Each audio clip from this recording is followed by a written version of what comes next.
I am Anthony Scaramucci, and you may know me from my career on Wall Street or my 11 days in the White House. They say you can't teach an old dog new tricks, but I'll tell you, if you read books, you can. I love to read, and my new podcast, Open Book, is about just that. Each book is this curated source of knowledge, which we can buy for $10 and digest in 10 hours. Together with some of the brightest minds and authors out there, I'll turn the pages on everything from history and psychology to finance and tech. You can find Open Book with Anthony Scaramucci on Apple, Spotify, or wherever you get your podcasts. I hope to see you there. The new Chevy Silverado HD puts you in command. Own strength with its enhanced available Duramax 6.6-liter turbo diesel V8. Own the lake with its available advanced towing technology. And own technology with an available 13.4-inch diagonal touchscreen. The new Chevy Silverado HD. Own work, own play, own life. Learn more at Chevy.com. Find new roads. Chevrolet.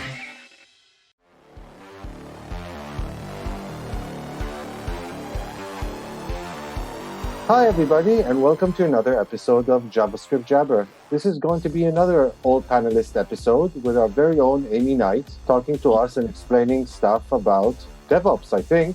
Correct me if I'm wrong. Hey, from a blizzard Nashville, trapped in my house for at least a week.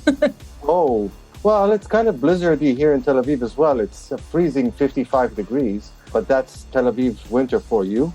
How about you, AJ? How's the weather over there? It's on par for Utah, but it is quite snowy. To be honest, I kind of envy you. I mean, it never snows here, so you kind of miss snow, I guess you could say. Anyway. I don't mind it as long as there are no emergencies and I don't need to go to a hotel or something and lose power. Yeah, I can imagine. This episode is brought to you by DexSecure, a company that helps developers make websites load faster automatically. With DexSecure, you no longer need to constantly chase new compression techniques. Let them do the work for you and focus on what you love doing, building products and features. Not only is DexSecure easy to integrate, it makes your website 40% faster, increases website traffic, and better yet, your website running faster than your competitors. Visit DexSecure.com/JSJabber to learn more about how their products work. So let's get going. We're going to be talking about DevOps. So what is it? What's this thing all about? Can you tell us, Aimee? Man, I probably won't give like the Wikipedia definition, but to me, I mean, DevOps is a lot of what people probably are doing already. I think like the definition I've seen more than anything is, it's a lot of times like the dev team and the operations team are one and the same, or they work together to get the code that is working on someone's machine out to production. There's also, I would say too, DevOps is, the way that I explain it to people is before getting into DevOps, I mostly focused on building out the applications. And now I am mostly focused on building out the physical resources, the infrastructure that the applications run on. Physical or virtual? Virtual. So it's physical, virtual. Well, I mean, at the end of the day, it's all physical, but... Yeah, there is an actual physical CPU somewhere down there. That's what you're saying. Yes. Underneath everything else, underneath all the stacks of software that we put on top of it. But I do actually have to ask you about that something. I mean, we've been deploying software forever. I've been in this field longer than I would care to admit. And, all this time we've been building software, deploying software and whatnot. Yet the term DevOps did not really exist until a few years ago. So what changed? Where did this come from? I mean, it's the blockchain. I think, that's what I said. The blockchain. You have people who were infrastructure engineers who are now kind of what you would call DevOps engineers, where they're working with, say the ops part is the infrastructure part and the dev part is the application part. My understanding is that before we called it DevOps, we called it the guy that does the Linux stuff. The system administrator or the database administrator. And then when DevOps was first introduced, I think it was supposed to be something like how to make developers' lives suck less so that stuff gets out and deployed more quickly. And then I think it became blockchain. There's also, I guess we should back up too. And, why we decided to talk about this was, a side conversation that we had last week about, I was ranting a little bit on people conflating service-oriented architecture and microservices. And I keep making the divide of, there's the application side and there's the infrastructure side. And service-oriented architecture is the services themselves and making those so that they can scale independently. And the microservices part is making sure that the physical infrastructure can scale. So in order to have microservices, you first need to have service-oriented architecture, or if you want to sound cool, you call it SOA. But people I do not want to sound cool. Please God, no. Everybody knew that though. So. But I think people like to use these big words, and it's important to understand like the problem they're solving, what they actually are, stuff like that. It seemed to me though that I actually haven't heard the term SOA or service-oriented architecture in quite a while now. Lucky you. Because I feel like people are calling it microservices, but it's not microservices. They're different. So can you give a concrete example of something that you would call SOA, but not a microservice, and something that you would call a microservice, but not SOA? Yeah. So one example would be for service-oriented architecture, that would be, you splitting up your application so that it runs on, let's say, like separate Docker containers. But you could potentially have service-oriented architecture, but not microservices if you ran all of those containers. Let's say like you're using Kubernetes and you run all of those containers on the same node in the same cluster, in the same pod, in the same cluster, which you could do. That would not be a good idea in most cases, but you could do that. And You're out of my depth, Aimee. So backing up to talk about like Kubernetes a little bit at a very high level. So you have a cluster, which is made up of nodes, and those nodes contain one-to-many pods, and each pod, in theory, in most cases, contains one container. However, if you're doing it, there's all kinds of things. There's like smaller services that they call sidecars, and you could run multiple containers in a pod. But most cases, again, you want one container per pod, and that node will contain like one-to-many pods, depending on how much you need to scale horizontally. All right, you're still too many buzzwords. Let's break. Okay. First of all, let's break this down into like just the generics, because I think you're using the branded names. Okay, so back to Kubernetes and trying to keep it super basic, because I'm still learning it, and this is just this is like Kubernetes 101. So you have the cluster, which is like an abstraction. It's a concept. It's not an actual thing. The node inside of a cluster is a thing. A node is a virtual machine. So in Amazon EC2 instance, in GCP, which is what I use mostly, it's, literally just, they call it compute engine. It's literally just a VM. Like if you're looking in the GCP console and you're looking at your cluster and you click on one of the nodes in the cluster, the GCP UI will navigate you to the virtual machines page. So the node is a actual physical thing. Going to the next layer. I love it that a virtual machine is a physical thing. It's just well, I mean, you get into like virtualization, which is Docker, but we won't go down that because I'm trying to keep it simple. But then you've already thrown out so many acronyms. I don't think there's that many letters in the alphabet.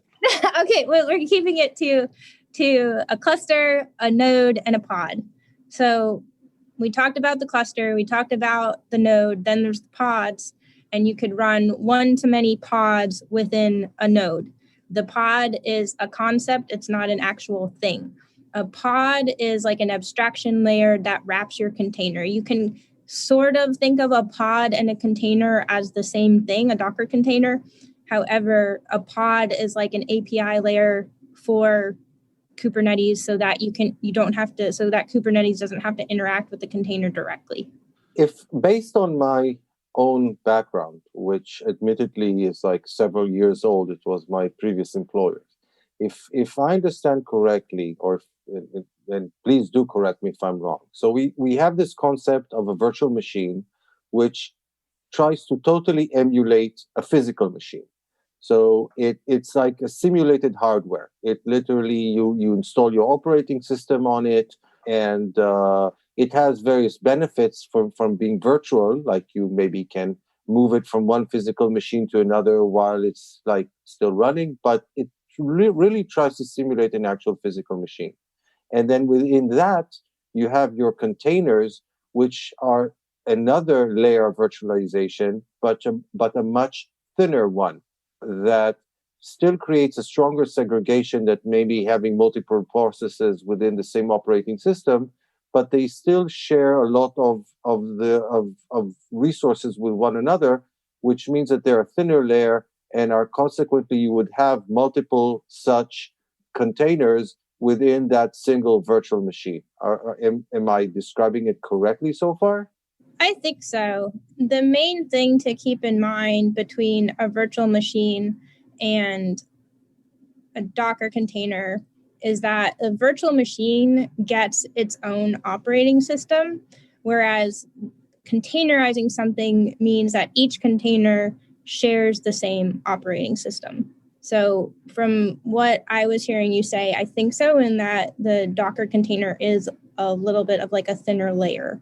And all of this, sorry, go ahead. No, I was saying, so it's kind of like the encapsulation or segregation that operating systems create between processes, but kind of on steroids. Like, it makes it much less likely that that incompatible processes would step on each other's feet or stuff like that, or multiple instances of the same process would like conflict with one another. Yep. Okay. I'm gonna reel us way back. So I'm a developer. I write some HTML, and if I'm blessed, then I also write some Node code, or maybe something better like Go or Rust or whatever. Anyway, and then what I need to get this code running in a place where there's a public IP address, essentially a public phone number, but computer number, a public computer number that other computers can dial. So when they go into the address book bar on their computer and type in example.com, their address book bar will go look up the computer number, and then we'll get to that computer and connect and deliver the page. Like, this is the end all be all of my work as a software engineer, is that I want someone to be able to experience a visual element, unless you're really cool, in which case you just go full on CLI, and some interaction that's written in code, and it's out there in the ether. So from that point, how the heck do we get to all of what we were talking about? Let's just take it step by step. Yeah. So I'll back up too. So when we're talking about Kubernetes and horizontal scaling, the thing that you need in order to horizontally scale is you need a load balancer. And the load balancer is a service in Kubernetes, and the load balancer is that physical IP address that you're talking about. So all of the pods and how they communicate to each other, it's all via internal IPs. So none of that is exposed, only the load balancer's external IP. And that's how, and we're making the assumption here that DevOps is Kubernetes, it sounds like. Yeah, and it's not at all. Like I said, this is still an area that I'm doing a ton of learning in. And so I want to be careful about, like, I'll share what I do know, but I still have so much to learn. Well, I think on the meme net, Kate's and DevOps are synonymous right now. They are, but I would say, like, you don't need Kubernetes. Like, that is a hype train, in my opinion. You do not need it. That should probably not be the first thing that you reach for. That's just the thing. So where I'm working right now, we are split up. We have like one core DevOps team, and that core DevOps team services a bunch of smaller organizations within the large organization. And the teams that I work with, they do a lot with Kubernetes. So while I'm less familiar with AWS than I am with GCP, There's tons of different things that you can do with the different cloud providers before you reach for Kubernetes. So there's like Lambdas. I think in Google they're called cloud functions. There is something called, there's like Cloud Run, there's App Engine. There's all of these different, and that's how it goes. You usually do like cloud functions, and then you would look at App Engine.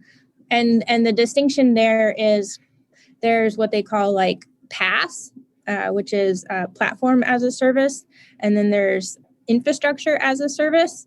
So PaaS would be like App Engine, Cloud Run, Cloud Functions, Lambdas. And then infrastructure as a service is when you would get into using like Compute Engine, EC2 instances. Kubernetes is a little bit of a blend of the two because it is a platform. However, it's those like VMs under the hood. So it's really a question of how much abstraction I want. If I want to be closer to, let's call it the legacy model of running software on computers, then I go for the infrastructure as a service. If I want something that's more abstracted of just having my functions kind of spawn and communicate with each other without really thinking or trying to avoid thinking about the hardware at all, then I would go for something like a platform as a service, correct? Yes and no. So I would probably reach towards Cloud Function and Lambdas first. And then, I haven't done a lot in App Engine, so I don't want to misspeak. But, the benefits of Kubernetes is that, let's say a node goes down, or even if your application goes down and it causes the node to go down, then Kubernetes is designed, you give it, like it's like Terraform. We can get into Terraform, which is like it's declarative. So you tell Kubernetes what you want your cluster to look like, and it's responsible for maintaining the state of that. I don't know how App Engine handles, like if a VM would go down or something, or if you're handling those VMs yourself.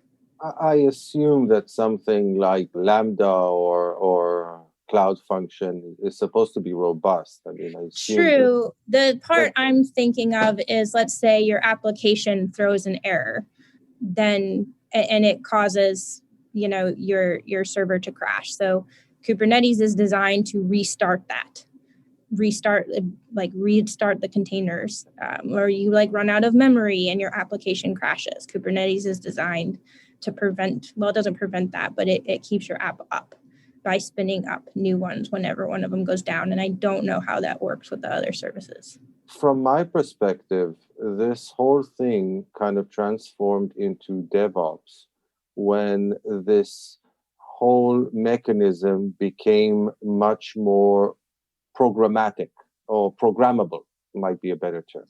I mean, that you look at all of so you write code to manage all this infrastructure, and in fact you write code to actually define or specify how your quote unquote simulated environment looks like, where previously you would either literally pull wires or at best create configuration files.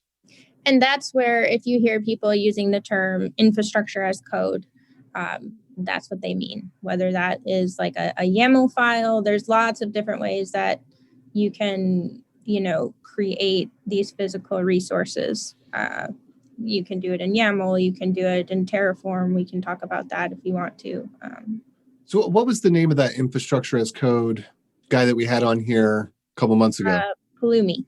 Pulumi was the service. I am now pronouncing it correctly. Yeah. Now you know all about Pulumi, huh? I'm a fangirl. Are you using it? I'm not. Our team isn't. I really like it personally, but our team, they like Terraform, and they, should I get into that a little bit, or go ahead? Yeah, let's go down the rabbit hole. Maybe I should give like my workflow of how we do this. Yeah, that would probably be really helpful.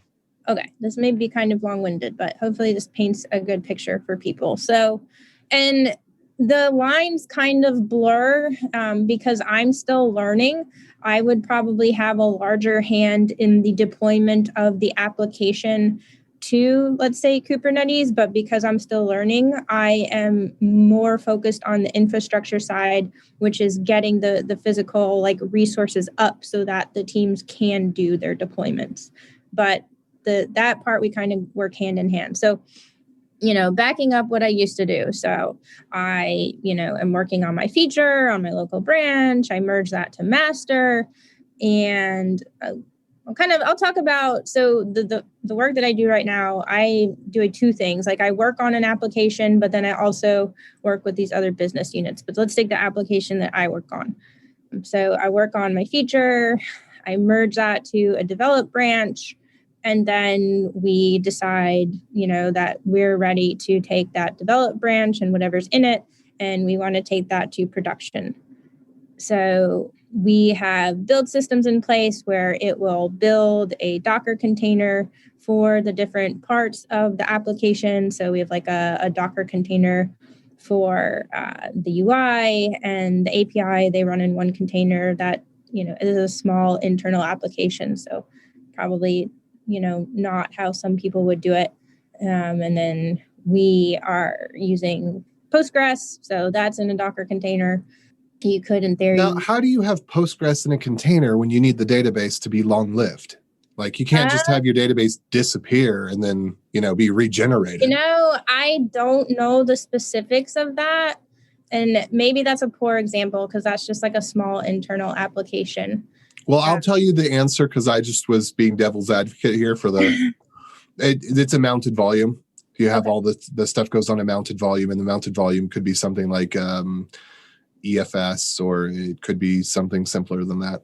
Okay. Now that said, so let's take a larger application, for instance. There's a lot, the teams that I do the Kubernetes stuff with, they're using Cloud SQL. So they have their Kubernetes just talking to Cloud SQL or BigQuery or, whatever cloud database they want, which would be the platform as a service. Well, I don't know. Maybe I could be wrong there. I don't know if that's considered platform or infrastructure, but anyways, so we merge. Jenkins will then build that container, push it to what's called a container registry. And that's then we run a deployment script. And that uses something called a Helm chart, which is how you do deployments typically in Kubernetes. I won't get into Helm because that's something like I'm just now starting to learn and would feel bad if I tried to speak to it. But what's the two-line what it is? So Helm, you can think of it as like NPM for your infrastructure. It's a package manager for Kubernetes. Okay. So from there, we run this deployment script, and that is then what Kubernetes will take the container from the container registry, and it will run your containers for you. I'm trying to give the most simplified example that I can think of. All right. Okay. So what are the challenges here? I mean, I know that you're really excited about all this stuff, which means that it's far from trivial. So what are the challenges? I mean, there's a lot. It's a lot of stuff to learn. It's a lot of stuff to manage. I'm trying to. It can get expensive. You need to know what you're doing because doing the wrong thing can cost a lot of money.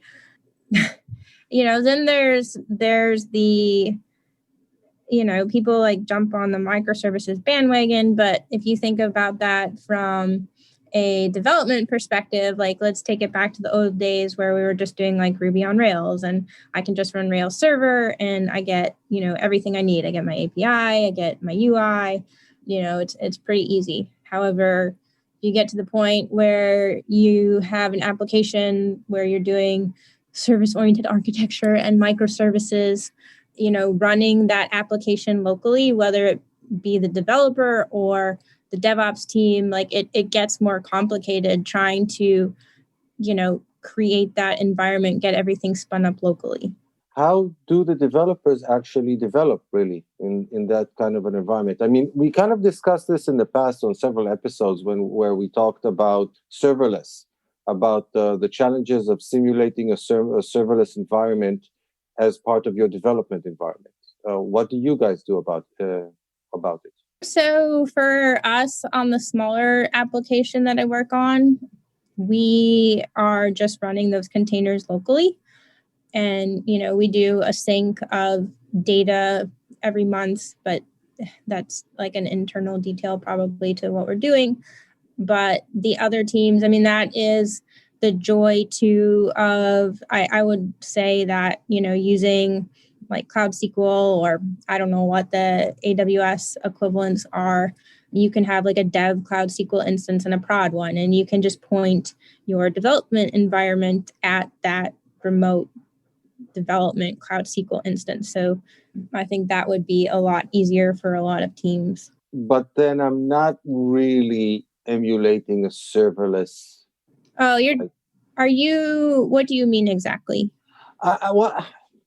I mean that if I'm running something that at the end of the day is supposed to run as, your favorite thing, a microservice within something like a Lambda or something like that, I can't really simulate that on my local development environment.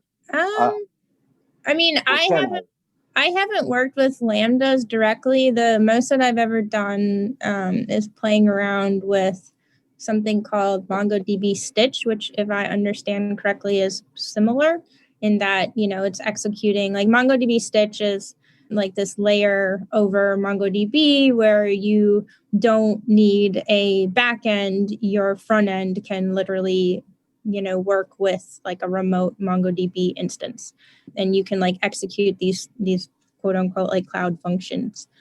So in that case, like if I remember correctly with MongoDB, I just hit that URL that the service gave me. Well, and typically, if you're doing something like a Lambda and you're doing it in Node, the way that you experience the flow, if you're trying to do it with request and one of the serverless frameworks, the way that you have the flow is going to be very similar to what it would be with curl or a browser, where you get a request, the request does stuff, and it ends. What's different about Lambda is that it can't have lingering state. Like it can't just have a lingering database connection that's expecting to be up for the next 6 hours, because Lambda, one, you're not getting the benefit of Lambda if you're doing that, or your use case is not the right use case for Lambda if you're doing that. But Lambda is going to kill everything. I think after 15 minutes is the longest it'll let a task run.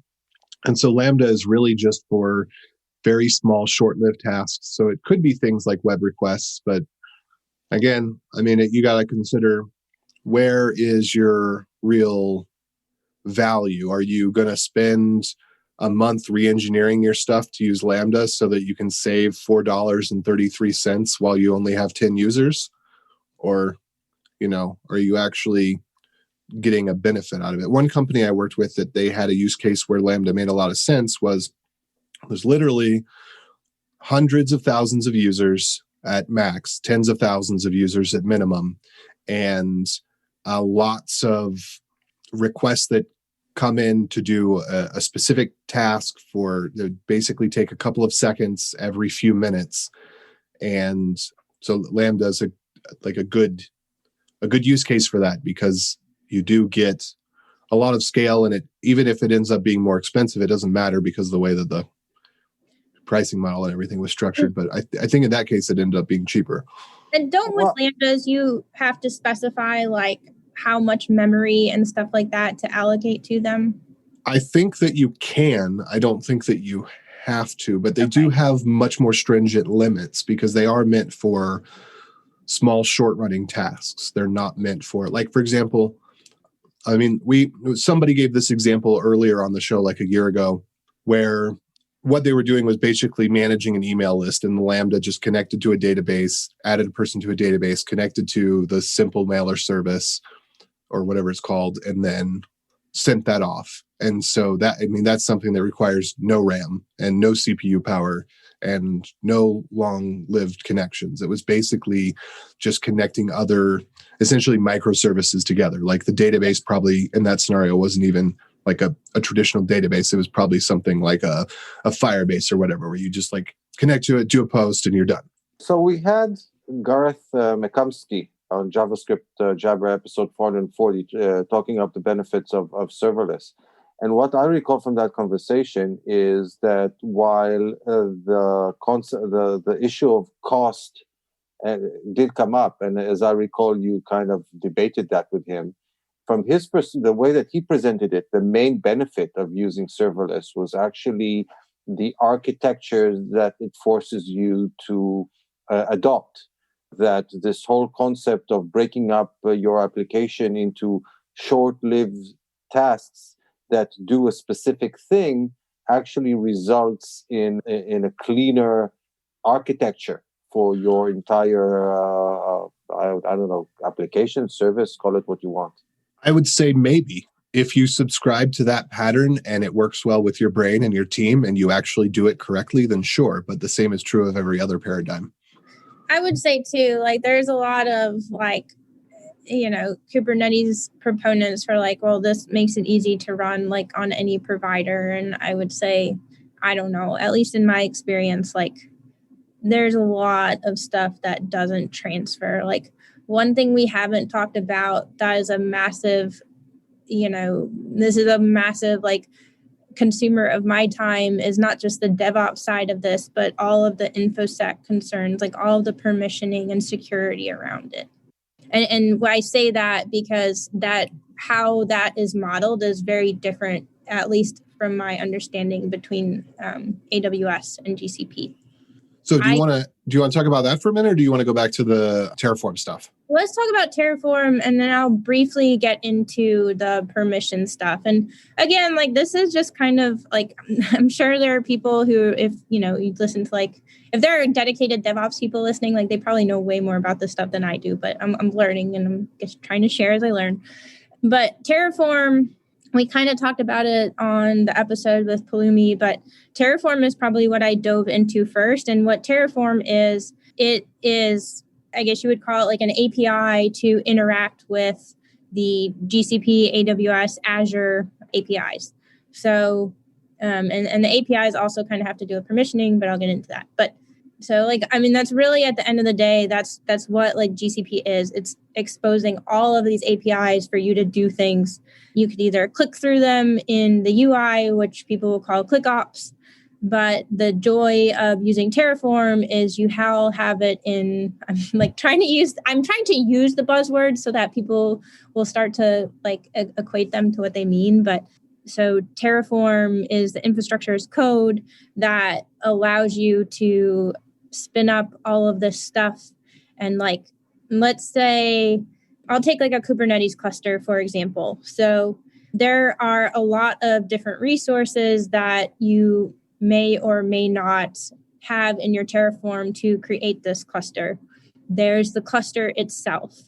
There could be permissioning associated with the cluster, something called a service account associated with the cluster.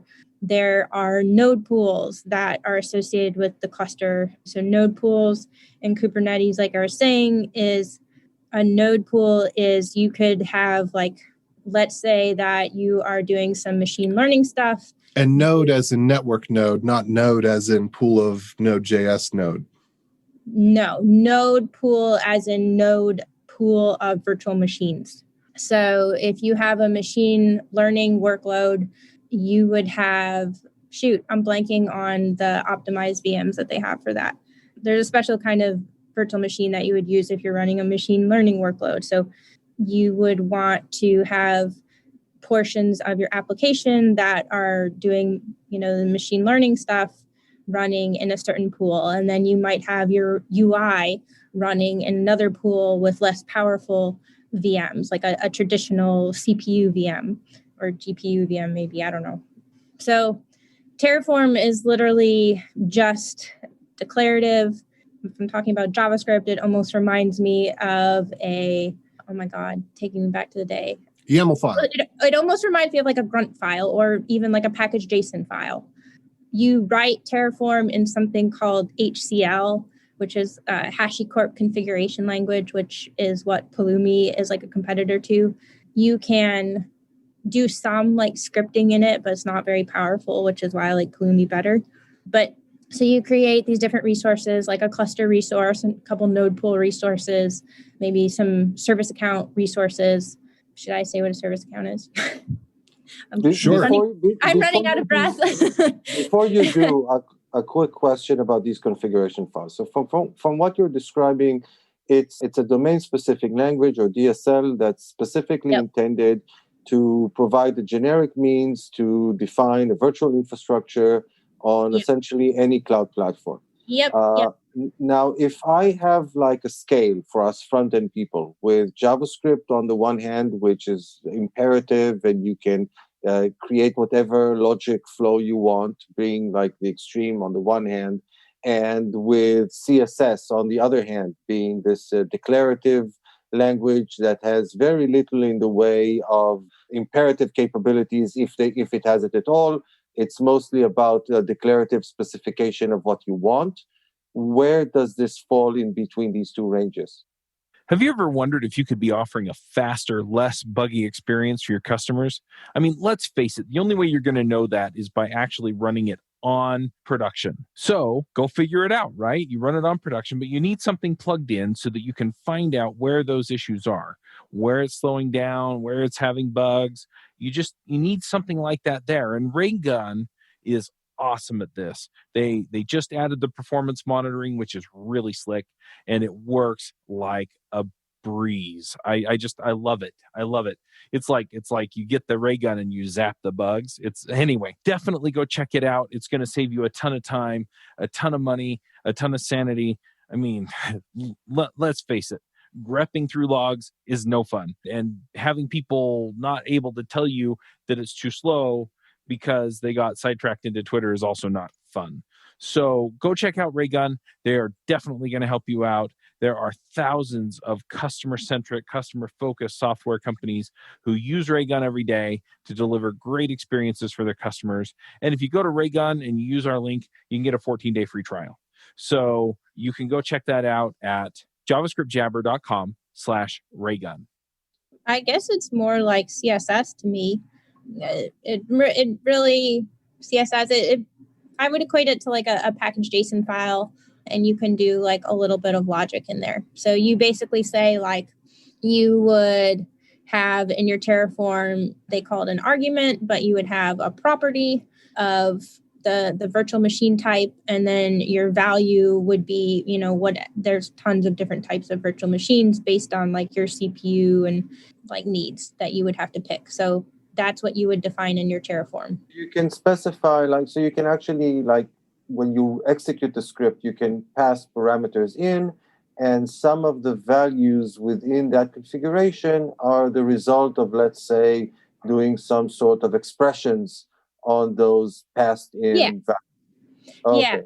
At the end of the day, all Terraform is doing, you don't need Terraform. You could literally go into the GCP UI and what they call ClickOps. You could click around and create your cluster. The benefits of using Terraform are that you can use modules, which is the same thing as like a module in JavaScript. It's an abstraction layer. So if you have a team that is spinning up tons of Cloud SQL resources or tons of Kubernetes clusters, and there are certain things in those clusters that never change, or you would want certain things configurable, but you would want an abstraction layer because you don't want people to touch certain things. So a good concrete example of that is a module that I recently worked on was our cluster module. And what we did in that one is we realized that the default IP space that the clusters were creating, we were allocating too many pods per node. And so some teams were running out of IP space. And so I'm getting into the weeds again. Okay, backing up Terraform, all it's doing, it is turning into code what you would do by clicking around. It's almost like you think of like a Selenium test, clicking around a UI. You execute the Selenium test. This isn't what it's doing because it's literally hitting an API. It's not hitting a UI, but it is calling the APIs that the UI would be calling to create these things. The benefit too of Terraform is like, let's say I create this giant cluster. I have like 20 node pools and all these different service counts, and I want to tear that cluster down. Like a lot of the different APIs are dependent upon each other. And so that would be a lot of like knowledge I would have to keep in my head of like what resource in the GCPUI I need to delete before the other. With Terraform, there are ways for you to say like what resource is dependent on what resource. And then I just run Terraform destroy, and it within a matter of like 10 minutes, I run Terraform destroy and everything is gone, rather than it would take me hours to click around everything. And maybe I forgot something and a team is still, getting charged for it. It sounds excellent and also a little bit scary. But it is very scary. Yeah. You could destroy prod instead of dev, and that would be really bad. You know what this whole thing description reminds me of? It reminds me of scripting in the old sense of the word, not JavaScript scripting as we currently have it in the browsers, but scripting as we used to have it in, like, let's say, Office applications, where I automate repeated operations so that I don't have to remember all the details of where to click in the Office user interface. Exactly. And like, you can think about it. One thing when I was learning that was interesting to me and just tells you like the scale of what's happening behind the scenes. So if I need to create, let's say, a service count, which we'll get into that, I guess, when we talk about permissioning, but if I need to create that in GCP and I do that in Terraform, it might take 20 seconds to create that. If I'm creating a Cloud SQL instance, it's going to take 20 minutes to create that. So, and that's how many like APIs that Terraform is calling out into GCP to create that Cloud SQL resource. So again, going to my example or my analogy, actually, it's what you're saying is this. So it's not just it giving you a scripting like interface on top of Word. It does two additional things. It generalizes. So the same scripting interface is now available both over, let's say, Microsoft Office and Google Drive. So I don't have to write distinct scripts for any one of them. I can just easily switch. And they, as an extra benefit, they throw in higher levels of abstraction so that I don't need to deal with a lot of the nitty-gritty. I can work with higher level concepts that generalize the common operations. Yeah, there are some gotchas. Like there have been times where Terraform, I guess, it could be Terraform. I'm not sure. It could be like a limitation within GCP itself, but like interacting with the clusters, like sometimes there is not enough control and I need to use it's a tool called kubectl, which is how you interact with a Kubernetes cluster. And there are things that are immutable in Kubernetes itself. There are things that are mutable in Kubernetes itself, but are immutable if I'm using like Terraform and calling out to the GCP UI. So if anything in my experience so far, like using Terraform has been a little too restrictive sometimes, but I guess that's good.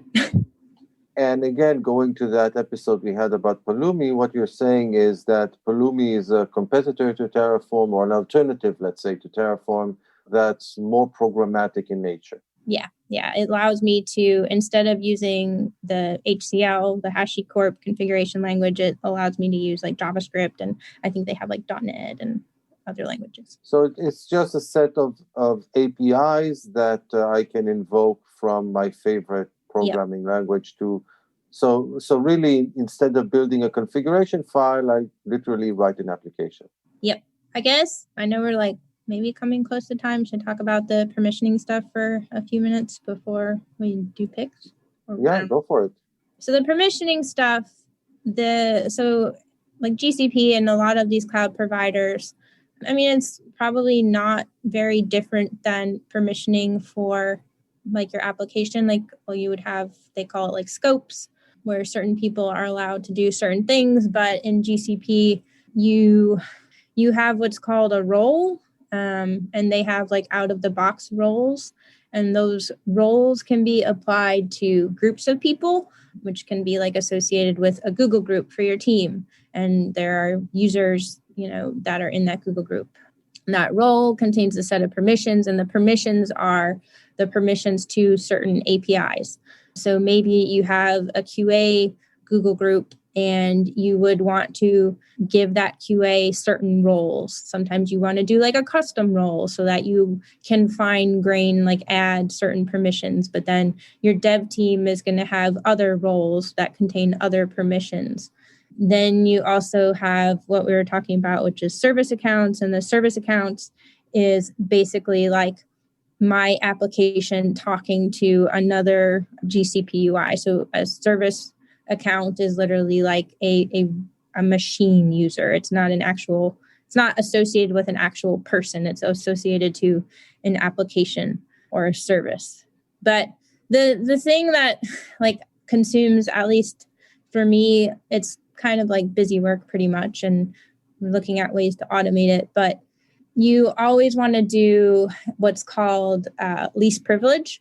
And so everybody starts off with no access to anything, and then you slowly grant them what they need.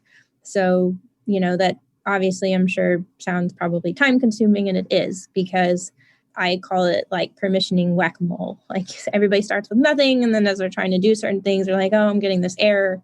And then you have to do like a little bit of research to figure out, what is the least amount of permissioning? What's like the least intrusive role I can grant this person to do what they need to do? And then sometimes you do like custom roles because you really want to limit someone's access. Just make everybody an admin.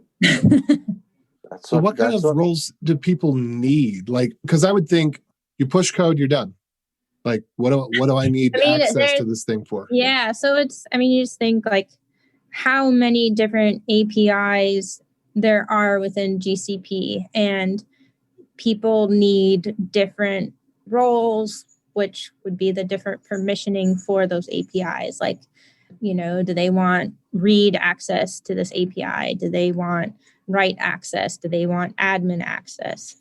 But it's just all of the different APIs, or most of them have their own permissioning associated with them. Like literally, if I were to visualize, let me pull it up on my screen actually, because I have it bookmarked, like what a permission looks like see if I can get to like Kubernetes really fast, since that's the one I talk about a lot. So there is a container, that's not going to be a good example. It's called container cluster viewer, and that's the role. And the permission for it is container.clusters.get. So the permission literally looks like an API. So there's like container.clusters.list. Hopefully that gives a better visual. Okay. So how are we doing for time right now? What do you got left in? I'll have to jump off in about 10. Okay. All I can say is that you've really strayed far afield from JavaScript. I will say, so I started this job and I was supposed to be doing 50-50, working on a JavaScript application and then kind of learning the DevOps stuff as we went. But the JavaScript application has really gone into like maintenance mode. And so I am just doing DevOps right now, but I'm loving learning it. So it gives me a whole new appreciation. Cool. Yeah, I love our journey in software. The fact that we can keep on learning. I know that it fatigues some people, but for me, that's the joy of the job. I'm on a high right now, so I have lots of energy. Good for you. So I want to tell you how my DevOps stack looks like right now. Now, granted, I work with a lot smaller companies, and so I don't. Well, I mean, I work for some big companies too, but I don't do the DevOps stuff for them because I let them handle all the nonsense because I think it just gets too crazy. And like what you're saying, the permissions whack-a-mole, I think sometimes it's just unnecessary. Like, what does this service do? Do we really need to like put it behind 3 layers of virtual network and have a jump box. And it's like this thing seriously just downloads a couple of files, takes some JSON, mixes it together, and then outputs the result of the 2 JSON files put to, it's like, to me, that's just too crazy. I don't see how it's worth it. And then all the extra support it adds when people need access to something and they can't get it. And then, if you're working on a team of more than one, it's just, yeah. Anyway, so this is what I'm setting up for somebody. And you tell me what you think about this. I don't have a load balancer because the internet has a built-in load balancer. It's called DNS. You add 3 IP addresses to a DNS record, boom, there's your load balancer. And if one of them for some reason fails, which I have no idea why it would, a browser will download all of the IP addresses for a given address, and it will pick one and kind of try to use that one for most of its requests. But if for some reason that one stops responding, the browser itself will just switch over to the next IP address that it has. So you get a very dumb, but actually quite effective load balancing just by letting the browser pick an IP address at random. And not all programming frameworks work this way. A lot of programming frameworks say, like, for example, Request in Node or Axios in Node. Well, both of those probably leave it up to the DNS internals of Node itself. But anyway, a lot of them will pick the very first. So you have to be careful about that approach if it's something where the services need to be load balanced as well. Anyway, so that happens. And then I put stuff on DigitalOcean. And with DigitalOcean, you don't have to worry about things going down because it's virtualized in the opposite way that Amazon, et cetera, are virtualized. DigitalOcean, if there is a problem with the physical hardware underneath the virtual machine, and this is just really commonplace in virtualization now, but Amazon won't do this for you, it will just migrate that virtual machine over to other physical hardware automatically. So you'll have a slight period of degradation where the CPU basically goes on pause for some number of milliseconds while it makes the transition over. So I never have to worry about an instance going down. On Amazon, you have to worry about that because EC2 does not guarantee uptime or reliability. It guarantees availability, which means that at any time, the physical hardware that your virtual machine could run on or is running on could fail, and there's no recourse for that. It's just expected that you're going to start another EC2 instance, and that EC2 instance is going to come up on hardware that's working. With something like DigitalOcean and many of the other more traditional VPS providers, you have pretty much 100% uptime because if the physical node fails, the virtualization layer handles the transition without any downtime or slight amount of degradation, like milliseconds to seconds of quote unquote downtime. Then I just run multiple instances. And I think that this is a good idea, whichever way you go about it. I think you should be running multiple instances of your software because what you're going to find is you did stupid things that you shouldn't have done. Like you have a global variable that's maintaining some state between requests. And as soon as you're running on 2 or more instances, you will find weird bugs in your application where like a number is incrementing to 2 and it's just staying at 2 and you did 3 more requests, but it's staying at 2. And the reason that ends up being is because the machine you're testing on is connecting to something that has the global state of 2, and the machine that you're reading the results on, or vice versa, machine that you're reading the results on has the global state of 2, and the other one has the global state that's incrementing or whatever. And you find those types of bugs, and it's good to find them and rid yourself of them. So I have a machine that runs a Postgres instance. I have a couple of machines that run the application instance. And at this point, because it's small, that's not really for scaling as much as it is for helping us to identify those problems in our application so that as we do stupid things as a quick one-off, like I'm going to test this real quick, and we forget to fix them, we find it. So when we are ready for scale, we already have the scaling bugs fixed. And then I have a little Go service that I wrote called Git Deploy, which is essentially the CI/CD. It takes a GitHub webhook. Whenever the GitHub webhook hits Git Deploy runs a bash script, which is completely arbitrary. So that bash script can call a node program or it can call whatever it wants.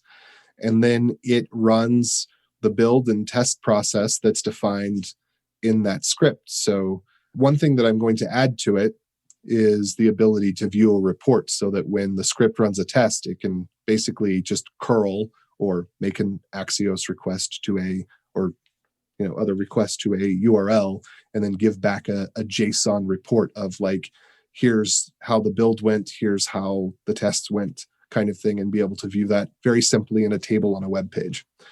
That is my DevOps stack right now. And I have to throw in that you can either do what AJ just said, or alternatively hire AJ, or as another alternative, and I don't plug Wix a whole lot, even though I work there, you can actually use Wix to build your web, facade, and then use the Wix Velo to actually do all the programming and stuff on the back end, including the data management, whatever. And we take care of everything for you because it's a true platform as a service. So wait, what? The Velo lets me run arbitrary node? Like I just have an express service in Velo? You don't actually have, I won't go into that. It's probably worth maybe I'll bring somebody from Wix to talk about it sometime, and we'll do an episode about that. But it really totally abstracts all of these things for you. You don't really even need to think of those things. It works at a higher level of abstraction than that. You literally just write your code, and it is if it's just functions, and you don't even need to think about it. I like thinking about it though. But that's you, AJ. I know. Most of us just want to get our applications up and running with as little fuss as possible. Quite true, especially for the audience here. Hey folks, my favorite error monitoring tool just got better. Sentry has added performance monitoring, which is awesome. Now, let me back up and tell you just how awesome the error tracking is. I mean, this stuff, it gives you a backlog, gives you a whole bunch of context. It really helps you track down the stuff. And honestly, if you've had to go grep through a log, you know how painful that is. It tells you exactly what's going on. And now it works with tracking performance. It does performance tracking for your back end, like Express. It does front end, like React. I mean, it's just awesome. All this stuff together in one place. I just love it, love it, love it. So if you're looking for a tool that will profile your front end, profile your back end, tell you the errors on your front end, tell you the errors on your back end, pull everything together, make it really easy for you to track down problems, track down issues, not even just errors, but just issues in performance, then go check out Sentry. You can go find it at sentry.io/4, that's FOR 4/JavaScript. Use the code JSJabber to get 3 months free. And with that, I think I'll push us to picks. Sounds good. Yep. Okay, then, Aimee, I know that you're kind of under the gun with the weather and the work and everything, so why don't you go first? Okay, I am going to pick something that I've had saved for a while that's probably fitting for this episode. And so it's called The Many Lies About Reducing Complexity. This is a part 2 one, but it kind of talks about some of the gotchas with the cloud providers and like we were just kind of ending with. So, it sounds great to be using these cloud providers and like they just do everything for you, but there's a lot of complexity there that you have to understand and, not as easy as it looks. So that is why they have certifications just for the different cloud providers now, because you literally have a lot to learn using this stuff. So that'll be it for me. Well, be sure to post a link there. Will do. Okay. I should add this too. I mean, initially, like I have mixed feelings on the certifications. I feel like to some degree, it's probably some marketing on the cloud providers. However, if you're going to be building out applications in the cloud, I think that learning these things is also really important because you want to be using the right tool. You don't want to be spending more than you have to spend. Like the billing aspect is a huge part of that.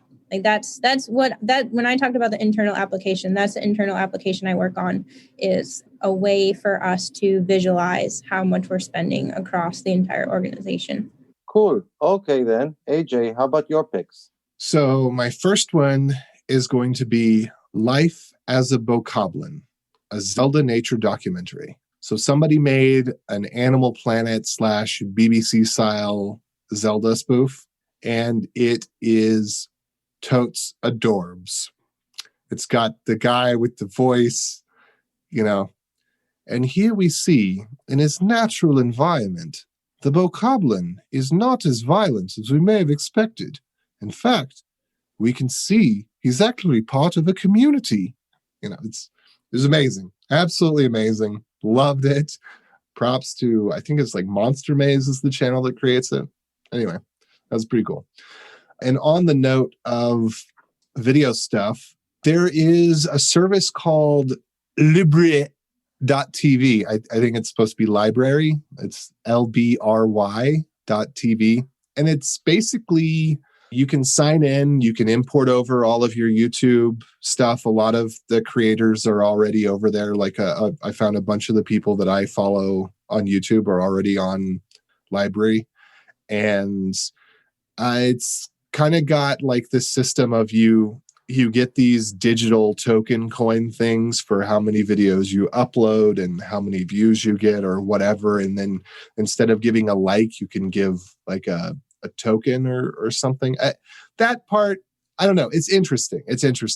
But they seem to be doing the YouTube alternative right, in that you can sign in and import over all of your YouTube stuff in one go. And that they reward you for doing that. And then you can use like these points for boosting one of your posts or something as well. So if you've got a new post and you want to boost it or something, you can. I'm not entirely sure about all the specifics, but I think of all of the YouTube alternative ideas that I've seen out there, this one looks the best so far.